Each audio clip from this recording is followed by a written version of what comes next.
Hi, in just a second we'll be sharing the tea on how to be an effective board chair for nonprofits. But if you have never met me before, my name is Sabrina Hernandez. I'm the founder of Supporting World Hope, a nonprofit consulting company. I started after 25 years in the nonprofit industry. And we have with us today Keely Lewis. She's the board president for the Palm Valley Animal Society. So before we get started, I like, if you're on, click the like button or the heart button, and if you can hear me loud and clear, and let me know where you're watching from. Even if you're watching and rebroadcast, this will help with our algorithms. So if anybody's out there, I'd like to say hello. Don't see anybody quite yet, but that's fine, because I know you're going to be looking in rebroadcast, because that's when most people look. But right now, let's give Keely the opportunity to tell us a little bit about herself. Good morning, Sabrina. Thank y'all for joining us. I taught journalism for 26 years, and I retired about 10 years ago with the idea that I wanted to do things to help my community. And to that end, I am now on the board of Palm Valley Animal Society, and I've been on the board 4 years. The last year I've been the president, and it's been a challenging but exciting few years here at Palm Valley. A lot of changes, a lot of improvements, and I'm just very excited about being involved in this organization. Good. So board chair for the last year.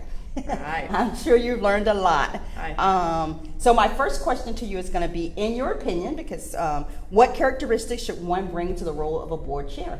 I think that it's very important that the board chair have a very clear idea of the mission of the organization at all times. I have to keep that in mind. And a vision for where we're going in the future. And I think good communication skills are crucial to that end. And even though most of our focus is on the future and improvements and where we're going to be, 5-10 years from now, I also try to keep an eye on our history, how far we've come, and the movers and shakers who got us to this point. I don't ever want to forget them and all of that they've done. Good. So let me kind of recap. So we vision and communication. And don't forget the movers and shakers from the past. That's pretty good advice there. So how do you build trust between the board chair and the CEO or the executive director? Well, ideally, the executive director, which is what we have, is the only employee of the board of directors. If you have a good ED in place, they worry about the operations and everything having to do with the personnel, the animals, in our case, everything. And the board relies on that ED to keep everything running smoothly. And to that end, as a board president, I ideally should only be communicating with the executive director, and the executive director should be keeping me up to date on what is going on in the shelter. So if it's a functional relationship, then the board president and the ED work very closely together, and the communication is strong. Good. I knew I picked the right person, because I was prepared to fight you on that one if you said something different. Oh, okay. Because some board chairs don't realize that the ED is their employee, and they try to micromanage down to the staff. So I'm so happy that you said that. And we have a lot of people up here that are looking for you to reinforce that. So thank you so much. I have not always been the best at not micromanaging. I've had to consciously make myself step back and say, okay, I know we're in good hands. I know good decisions are being made, and I try not to get too involved unless I feel like there aren't good decisions being made. But for the most part, the ED has got to drive what's going on. Good, thank you. So how, with the ED driving what's going on, how do you partner with the ED as the board chair? What I have learned is face-to-face communication is absolutely the best, okay. And if possible, anytime that I question a decision that my ED is making, I immediately try to work to where we can get together face-to-face and discuss it, because usually our current ED is an interim ED, and usually he has good rationale behind his decisions, and I need to understand what that is before I'm overly critical of the decisions. I'm not saying we always agree, but to have that face-to-face interaction is crucial. I would say the second best would be on a phone call. Okay. What I try to avoid is trying to negotiate things through email. That traditionally has not gone as well. I think you've got to have the personal Yes. interaction. And you lose tone in email too. You just don't know how it's coming across, so that's good. So how much time do you spend in between meetings in your role as a board chair? Okay, this is kind of a two-part answer, because in this past year, I told you I was retired, but this is like a full-time job right now. We have an interim executive director from Best Friends Animal Society running us right now. And because of that, and because of me needing to provide more support, I probably work about 40 hours a week on a regular week. So in a week from today, we have a full-time permanent ED coming on board, and I'm hoping that when we get her in place and up and running, that I will not be working 40 hours a week. Right. That she will be driving most of the things that I've been taking care of. Okay. So it's fixing to be more like it ideally should be. Like it ideally should be, Right, because I'm right. sure there's a lot of board chairs out there who are saying, well, I have a full-time job. I can't No. put in 40 No. hours, and that's not Yeah. tradition. Our So- former board president had a full-time job, and finally, after about a year and a half, he said, I cannot do both. I cannot be board chair and a full-time job. So it's ideal that I'm retired. I can engage it. Right.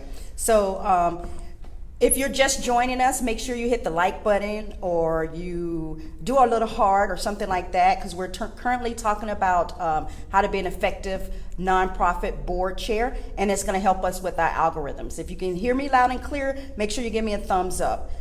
So thank you very much. I see Larita K. Laws out there. I see a couple other people. I'm saying I see, but I can't see. My eyes are horrible. I just recognize that name from this distance. So we have a couple other questions of Keely. How do you inspire and engage other board members to follow your lead?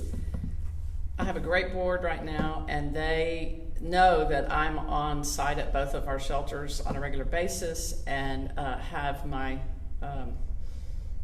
I'm actively engaged, and they know that, and so that when I come to them with recommendations or needing input from them, they know that I'm coming from a place of firsthand knowledge of what I need their help with. So my job partly is to inspire them, and then also to equip them with the knowledge that they need to make good decisions, and then to empower them to make those good decisions. And I just love working with my board right now. They're amazing people. Good, good. I recognize one more name from this distance, Desiree. Thank you for joining us. This is a critical question. What is the board's chair role in fundraising? Ideally, the board should always have their focus on fundraising, and I'm not saying that just from an individual basis. They need to be involving the community so the community knows ways that they can help us pursue our vision. So they ideally we have, as board, we have ideas about how to raise money. We just had our Big Puppy Love fundraiser, thank goodness, before all the shutdowns. Yes. And Sabrina was a big help in that, and we the board drove that effort for that fundraiser. But we need to come up with a lot of other different ways to bring in some money. Even though we do have our eye on the vision most of the time, we also have to be pragmatic and make sure that the organization stays viable. And I would say that's probably the main focus of the board, or any board, is we have to have a balance between the two, the vision and the viability. Okay. What has been your biggest challenge in your role as board chair? This is an unusual situation in that we have had wonderful help from outside organizations, and I so appreciate it. But as board chair, it has been it's been a difficult navigation of who to deal with in what situation. It's we've had help from Best Friends Animal Society and from Maddie's Fund Petco Foundation, wonderful partners, even Austin Pets Alive.